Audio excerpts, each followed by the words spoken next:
Hello students, अपनी पिछली class में हमने षोडशः पाठः ब्रह्मवादिनी मैत्रेयी के प्रश्नों को हम हल कर रहे थे।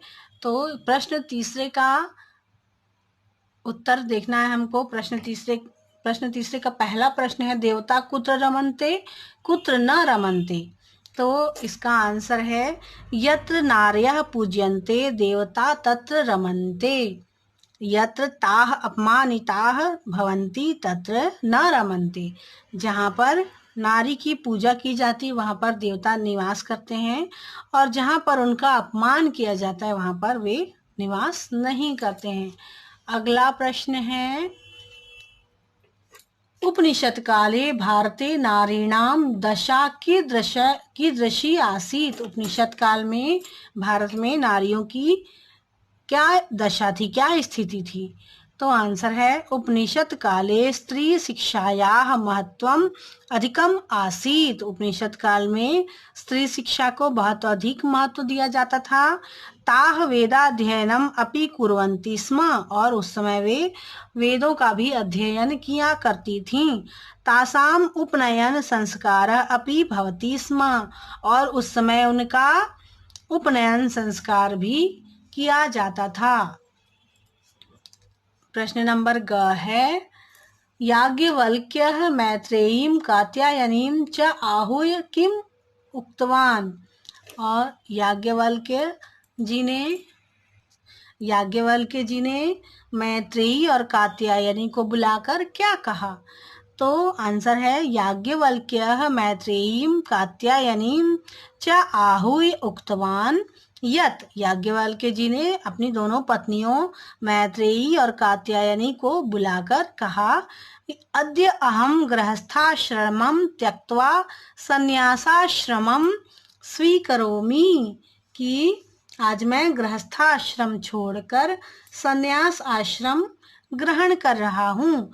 मम गमनादंतरम युवर्यो मध्ये कलहः मा भवतु, और मेरे जाने के बाद आप दोनों के मध्य झगड़ा ना हो।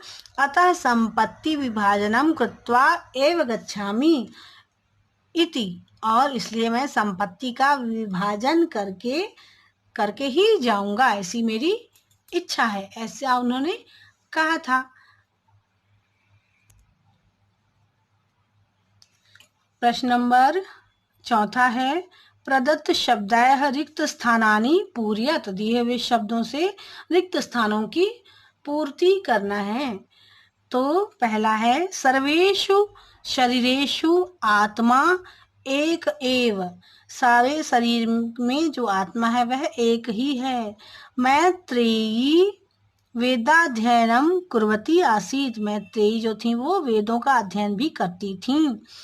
एकमेव अद्वितीयम परब्रह्म।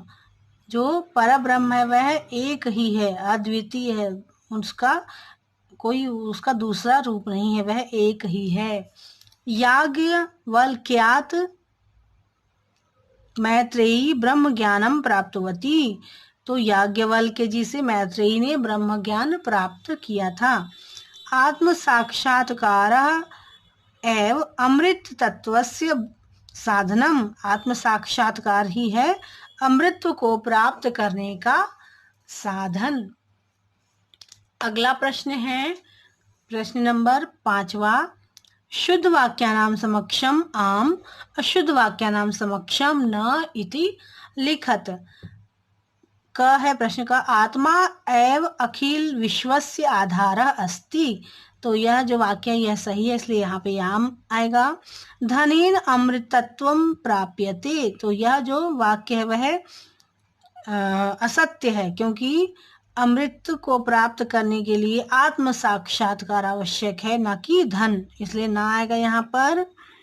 अगला प्रश्न है, वैदिक काले नारी शिक्षिता आसीत्। तो यह जो वाक्य यह भी सत्य है, क्योंकि वैदिक काल में नारियां जो थी शिक्षित हुआ करती थी, शिक्षित उनको किया जाता था, शिक्षा पर उनके ध्यान दिया जाता था, इसलिए यह वाक्य भी सत्य है।